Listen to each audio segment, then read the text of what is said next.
Welcome back to I'm going to watch Tucker Carlson so that you don't have to.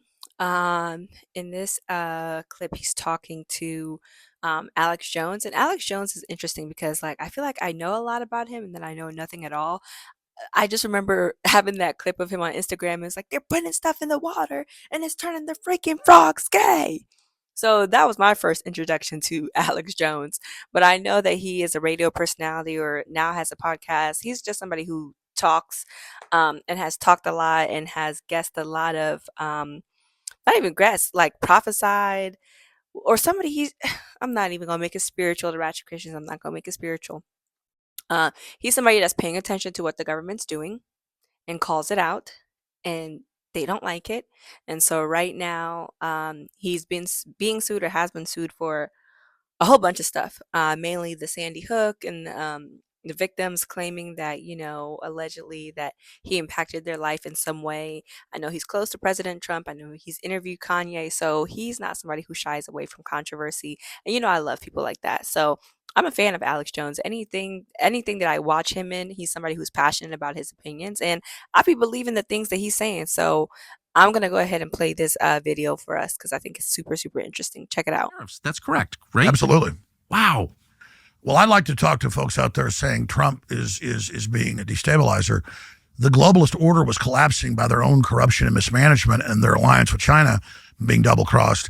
And so that old order was already being collapsed by them.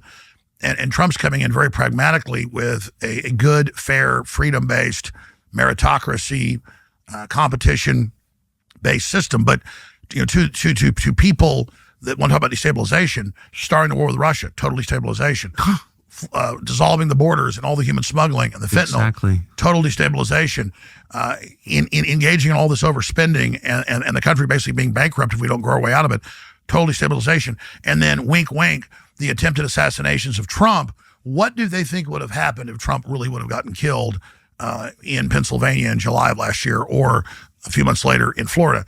If you look at the scenarios there, they run from bad to worse. So the real destabilization... And bad for the people behind it. Like, clearly those assassinations were not lone gunmen. They were part of a much, much larger conspiracy, obviously. Everyone knows that. But those people behind those attempted murders would have been in bigger trouble had those murders succeeded, attempted murders succeeded, correct? Absolutely. And if somebody's able to kill Trump now, people better hope he doesn't get struck by a bolt of lightning because the bad guys will get the blame. And that's why so many people that have kind of been on the fence, the establishment, but we're working with the globalists just because that was the system, are enthusiastically joining Trump and Elon because they understand that this is the only game in town for people that aren't delusional. But you have that megalomania. And I think that's so true. Yeah.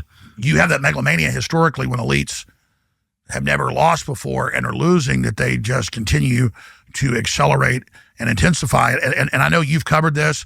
A lot of the people don't seem to know that in August of 2020, I mentioned it earlier, there was a big article in the New York Times with John Podesta covering a war game they just had, that if Trump was able to win, they were going to have blue states secede and blue cities secede and then create civil unrest and civil war conditions.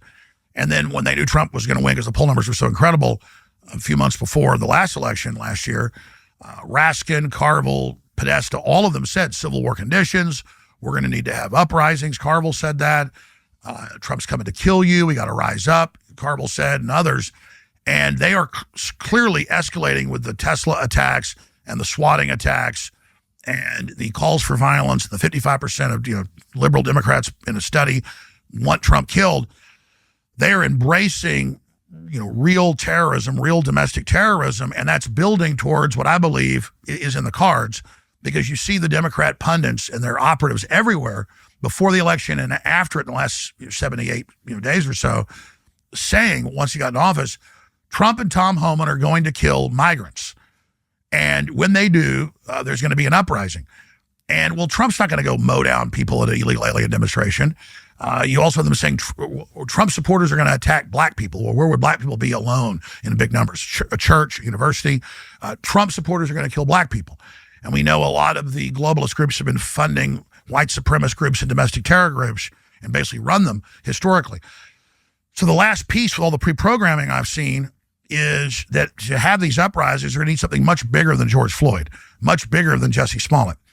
And so I am predicting on the current trajectory of what they were saying before and what they said, the final piece they need for this destabilization that they'll label a race-based civil war that will then crash the markets and be used kind of like the predictive programming in the movie that came out last year, Civil War, to have a bunch of states and the main military join them in a military operation to remove Trump when the Trumpian figure in the movie is killed, and executed inside the Oval Office. And so that's their dream. That's their backup plan. And you have the two camps. One camp is kind of the Chucky Schumer, completely evil, but isn't particularly publicly pushing that, though he had his famous whirlwind, we're coming after you speech. But he's an old man. Absolutely. So you have the Soros wing with Alexander Soros that more and more is in charge and is really making a run at escalating domestic unrest and terrorism, leading into some triggering event, starting, things are aligning for this summer. And I know that folks in the government that are patriots are aware of that, but I think that the spokespersons and others need to really get ahead of all this calls for violence and not just repudiate it, but talk about the Democrat leadership and their talking heads that are pushing it. I mean, we've seen Colbert just last week say, deep state, please, do something, stop Trump. And so that's where we are. So they want to expand war to try to take control of the agenda. They've been hyping a new virus being released to try to stop Trump's reboot of our economy because they think that would stop this populist revolution. In Europe, it's arresting their political opposition and stopping elections. They also have Europe trying to sue Elon Musk and billion-dollar fines trying to shut him down, like we saw with Brazil. So those are the different strategies. They're also doing big put options and naked shorts trying to crash the market and then blaming Trump's tariffs on that.